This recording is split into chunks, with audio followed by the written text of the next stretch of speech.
Assalamualaikum warahmatullahi wabarakatuh. Baik, saya Diana Nuzakia. Saya akan menjelaskan makalah saya yang berjudul Infak dan Wakaf.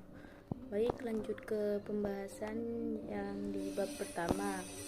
Nah, secara bahasa infak berasal dari kata anfaqah yang berarti membelanjakan atau membelanjakan harta. Sedangkan menurut istilah fikih, kata infak mempunyai arti memberikan sebagian harta yang dimiliki kepada orang-orang yang telah disyariatkan untuk memberikannya, seperti orang fakir, miskin, anak yatim, dan lain-lain. Wakaf bisa diartikan secara bahasa dan istilah. Pengertian wakaf secara bahasa adalah wakfu pencegahan, tahdis, sumbangan kepada fisabilillah. Sedangkan pengertian wakaf istilah adalah menahan atau untuk berbuat atau melanjutkan sesuatu. Nah, di pembahasan yang kedua saya akan lanjutkan ke rekan saya.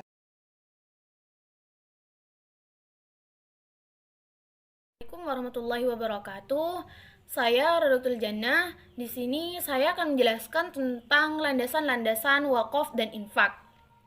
Ada beberapa ayat yang menjadi landasan wakaf dan infak. Salah satunya yaitu surah Al-Baqarah ayat 3 yang berbicara mengenai kewajiban infak. A'udzu billahi minasyaitonir rajim. Bismillahirrahmanirrahim. Alladzina yu'minuna bil ghaibi wa yuqimunas salata wa mimma razaqnahum yunfiqun. Yang artinya yaitu orang-orang yang beriman pada yang gaib, menegakkan salat dan menginfakkan sebagian rezeki yang kami anugerahkan kepada mereka. Tafsiran ayat ini adalah orang-orang yang bertakwa itu adalah mereka yang beriman kepada hal-hal yang gaib, yang tidak tampak dan tidak dapat dijangkau oleh akal indera mereka. Seperti contohnya Allah, malaikat, surga, neraka, dan lainnya yang diberitakan oleh Allah dan Rasul-Nya. Pada saat yang sama, sebagai bukti keimanan mereka beribadah kepada Allah dengan melaksanakan salat secara sempurna berdasarkan tuntutan Allah dan Rasul-Nya, khusyuk serta memperhatikan waktu-waktunya, dan mereka juga menginfakkan di jalan kebaikan sebagian rezeki berupa harta, ilmu, kesehatan, kekuasaan, dan hal-hal lain yang bermanfaat yang Allah berikan kepada semua makhluk, semata-mata sebagai bentuk ketaatan kepada Allah dan mencari keridhoannya. Lalu ada juga ayat yang menganjurkan berwakaf, yaitu dalam surah Al-Imran ayat 92. A'udzu billahi minasyaitonir rajim. Bismillahirrahmanirrahim.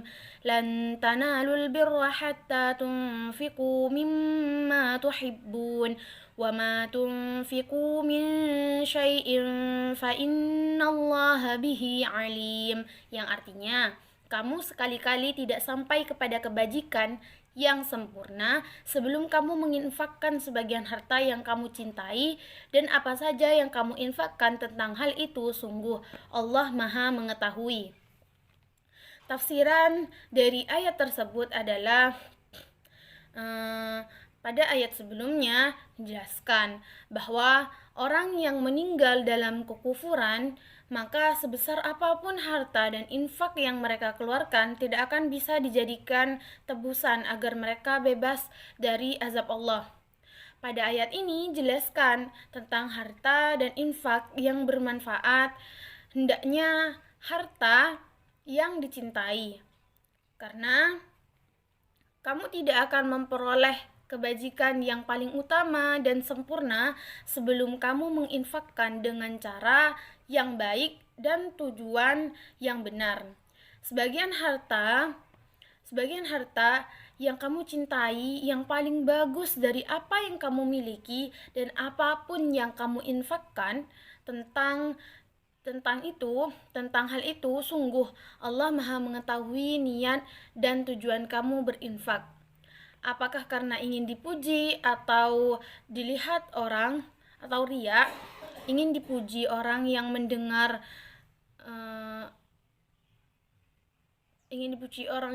mendengar atau semata-mata karena Allah. Jika infak dilaksanakan hanya karena Allah, maka Allah akan membalasnya dengan kebaikan di dunia maupun akhirat.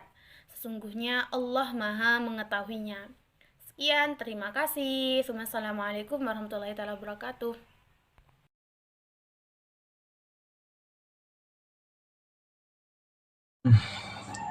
Jenis-jenis infak dan wakaf. Berikut ini beberapa jenis infak yang paling umum, antara lain infak wajib, infak sunnah, dan infak mubah, dan infak haram. Jenis-jenis wakaf yang pertama yaitu wakaf ahli, yang kedua wakaf umum atau khairi.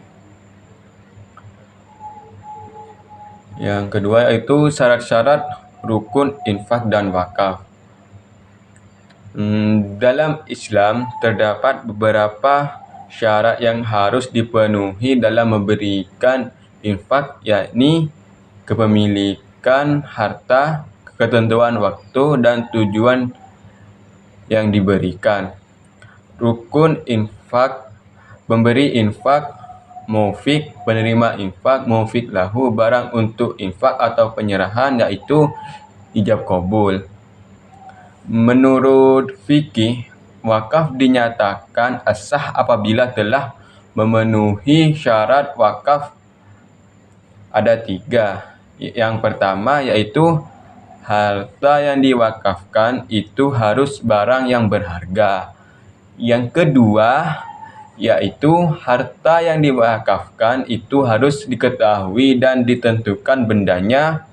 Jadi apabila harta itu tidak diketahui jumlahnya atau majhul, maka pengalihan milik tidak sah. Yang ketiga yaitu harta yang diwakafkan itu pasti dimiliki orang yang berwakaf atau wakif.